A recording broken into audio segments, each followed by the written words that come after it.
Ting Tong Tong. Yeah, that joke went out in the 1980s, pal. So he's been on stage for a few minutes now, still to make a real joke. All he's doing is shaming the audience and talking about cancel culture.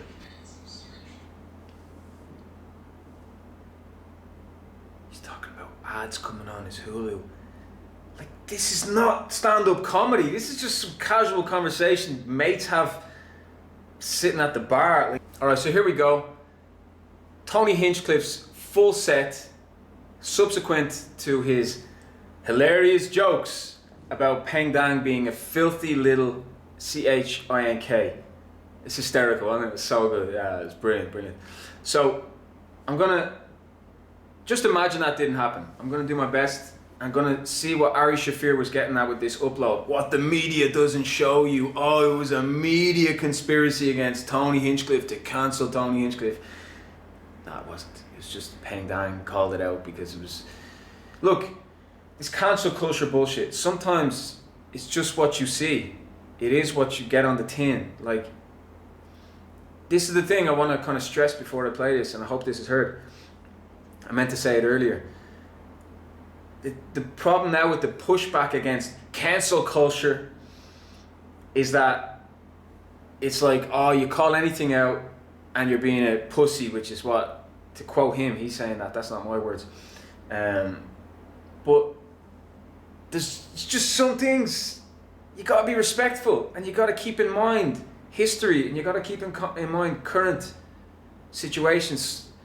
If you can just not make that joke, if you can just not be a cunt out there and go about some form of poking fun at Asian culture in some kind of way, that would be great if you could sort of like just not enable more Asian hatred in the current climate. Maybe give it a few years or something, but just if you could. All right.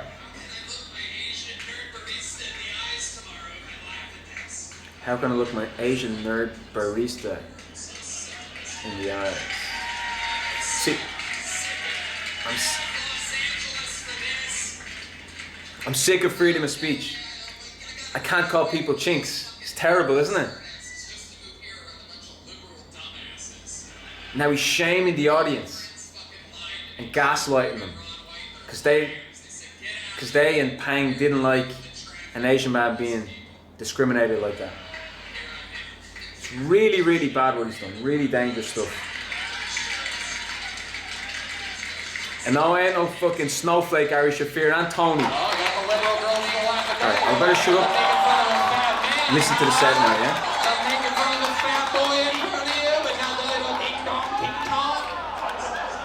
Ting Tong. More retrograde Chinese jokes that they talk like Ting Tong Tong. Yeah, that joke went out in the 1980s, pal.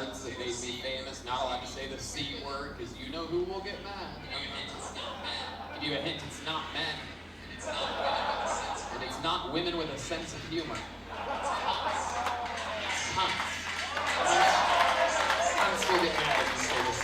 So he's been on stage for a few minutes now, still to make a real joke. All he's doing is shaming the audience and talking about cancel culture.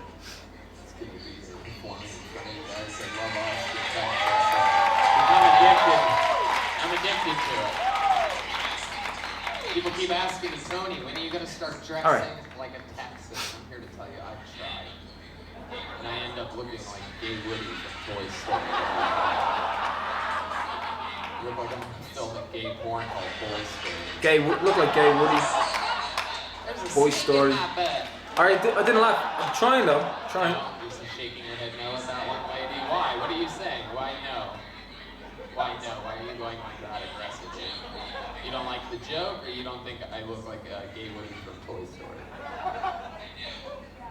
I do? So why were you shaking your head no? You were picturing a snake in my butt or something? I'm curious. Do you know why you were shaking your head no at a comedy show? Why? Why was it? My joke wasn't funny while the rip-roaring response around you. Painful. I love it. You just didn't think it was funny. I love that. You must be so much fun. You have the most best good friends, high quality people all around you. Pause that there, right? See that? that's just so bad. Like, I mean, the irony, right? This guy who's talking about, oh, people are getting too offended, pussy snowflakes. He's visibly irked and offended there. Like, it's very awkward and cringy how he's all bothered that some woman was shaking her head at his gay Woody joke. She was just thinking like, I don't like that joke. And he's called her out. Like, I've been to a lot of comedy sets and I've watched a lot. I've never seen someone pick out an audience member because they weren't laughing. Picking out, yeah, like crowd work, picking out and having fun with people and poking fun at them, but purely for them not liking the joke and being... It's like David Brent in that Office episode when he was doing the bit for the Swindon lot. He's like, do you not know who Eric Shem is? Do you not know? And he was doing Hitler jokes and they weren't landing, and he was like calling out the audience. That's what this guy Hinchcliffe's doing here. Yes! Don't mention the war. I mentioned it once, but I think I got away with it. I don't agree with that in the workplace. I don't agree with that in the workplace. Do you not know who Eric Hitchmo is? Who's been to the Coventry Conference? Right. So, do you not know Eric Hitchmo? Pathetic. Shite, mate.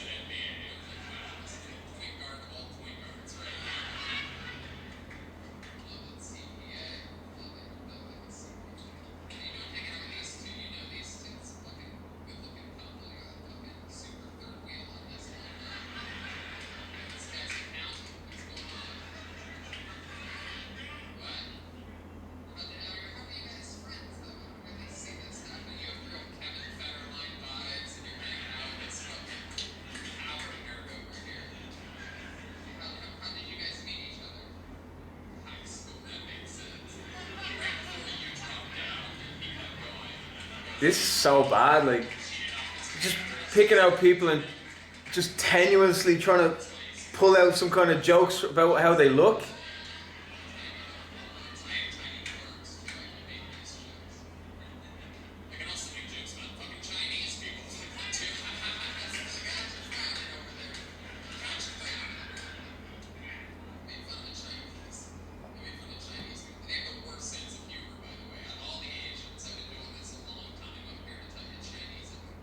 I'm here to tell you. I'm here to tell you.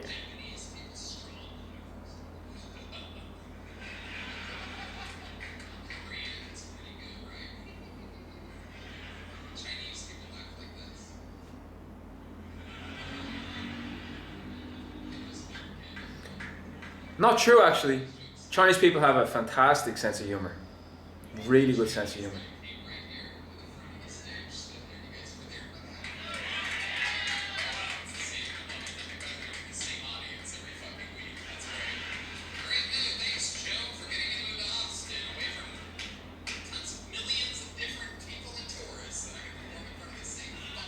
I've got to try stand-up. I've got to try it. How could you be any worse than that? If you gave me the mic right now, how could I be any worse than that? I'm serious. Every mate I grew up with in Dublin would smoke this guy without even trying. Without even trying.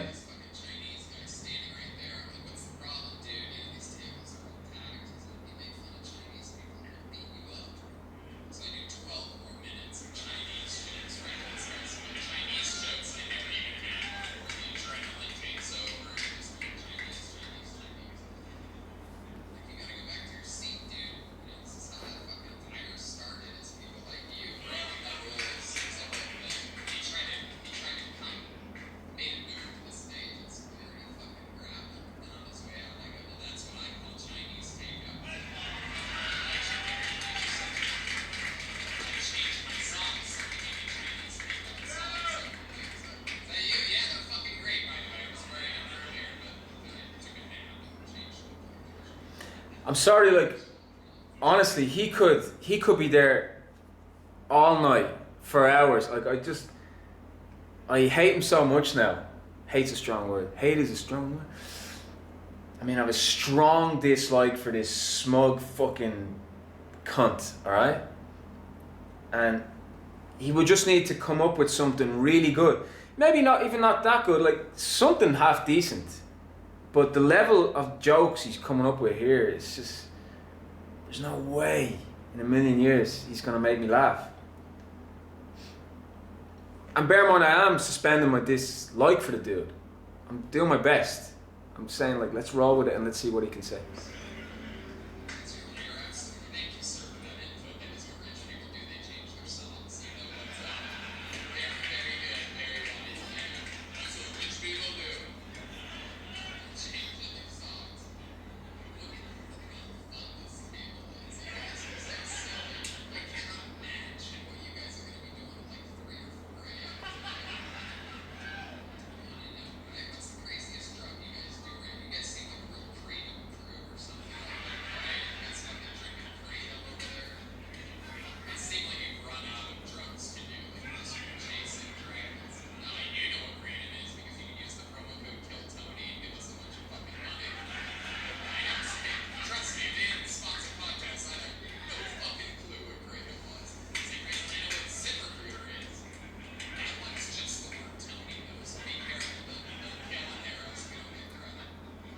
Oh, that's bad. He's bringing up his promo codes. Pushing his promo codes.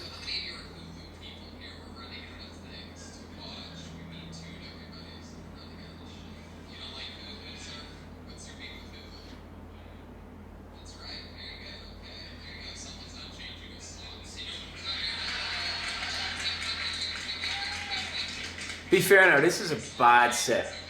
I'm not gonna say he's bombing, but it's not a good set. Let's be fair now. Be real about it. Even Tony Hinchcliffe fans who might come onto this video and just doing that whole thing of, oh, you know, you're too sensitive and lighten up, and no, like, it's not good. It's not good stuff. If you like this stuff, I don't want to know you.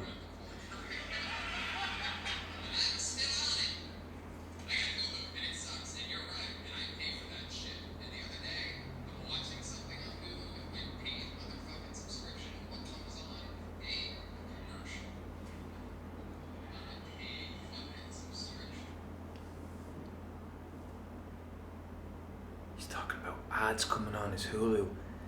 Like, this is not stand-up comedy. This is just some casual conversation mates have sitting at the bar. Like, you gotta be better than this. There's nothing to this.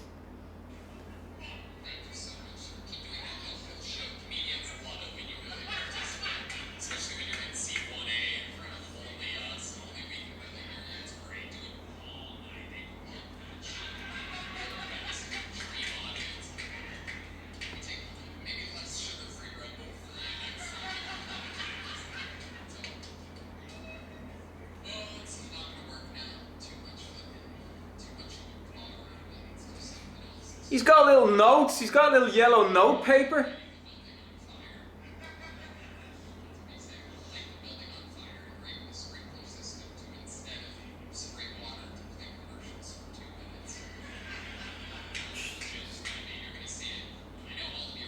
Crappy little scrap of paper, serious? Bring out a laptop or an iPad or something, for fuck's sake. Bad.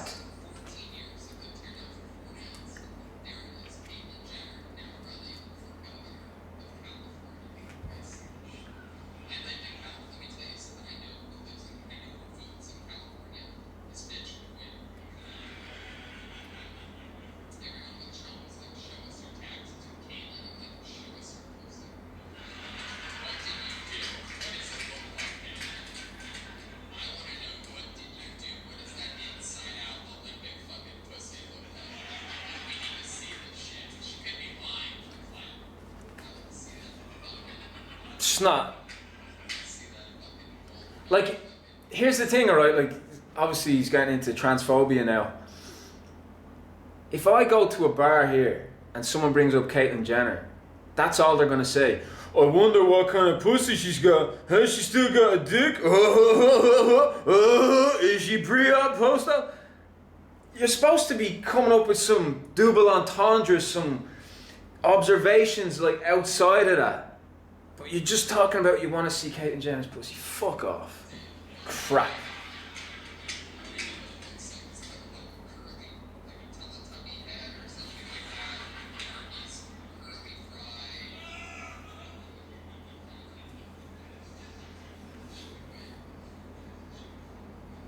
she could win because California's too.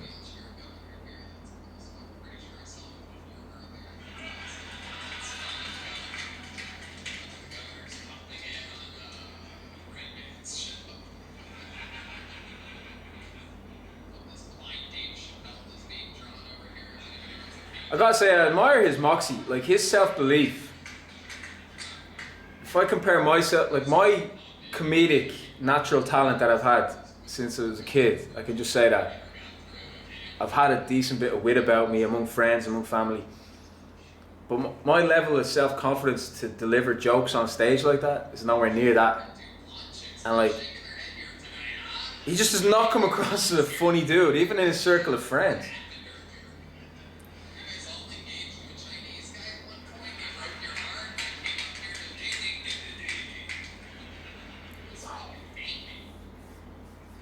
Calling out another woman for not laughing at his crap joke.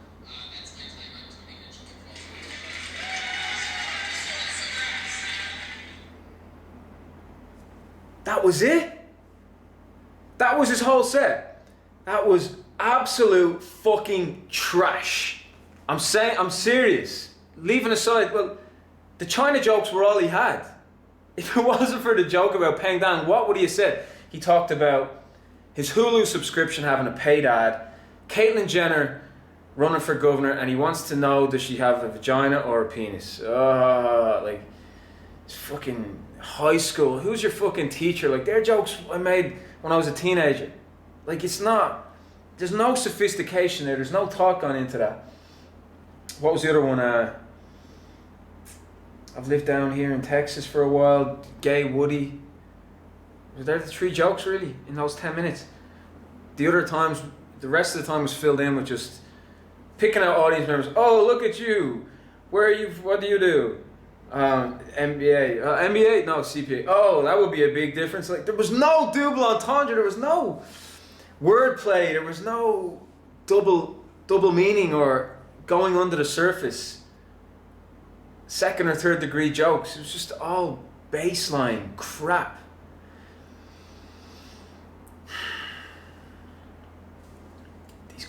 These guys posing, stealing a living, masquerading as stand-up comics. Like, he's probably got a massive gaff down in Texas, like something like 250,000 Twitter, Instagram followers. For what? For that? Fucking hell. Fuck's sake. I'm amazed. It's on so many levels. So essentially he's come up there and he's used the Asian Chinese jokes as his whole bit, as his whole hook, shocking the audience and baiting them into a form of blackmail. It's a con. It's like, if you don't laugh, I've said this already, then you're too much of a pussy. But no, it's because your material sucks, it's crap, you have nothing about you as a comedian, you're a sad excuse for a comic. So as a final wrap up, no, I don't want to see Tony Hinchcliffe cancelled. This is not about cancel culture. This is about respecting fellow human beings and calling out hate speech when you see it for what it is. Alright? I don't give a shit about this guy's comic future. If people want to keep paying to go and see that trash, go ahead, be my guest. I think sometimes you do got to think about real life consequences, and I hope this is a moment Hinchcliffe can learn from and do better from. You got to do better than that. Not only with your Asian jokes, but with all your jokes, because that set was crap.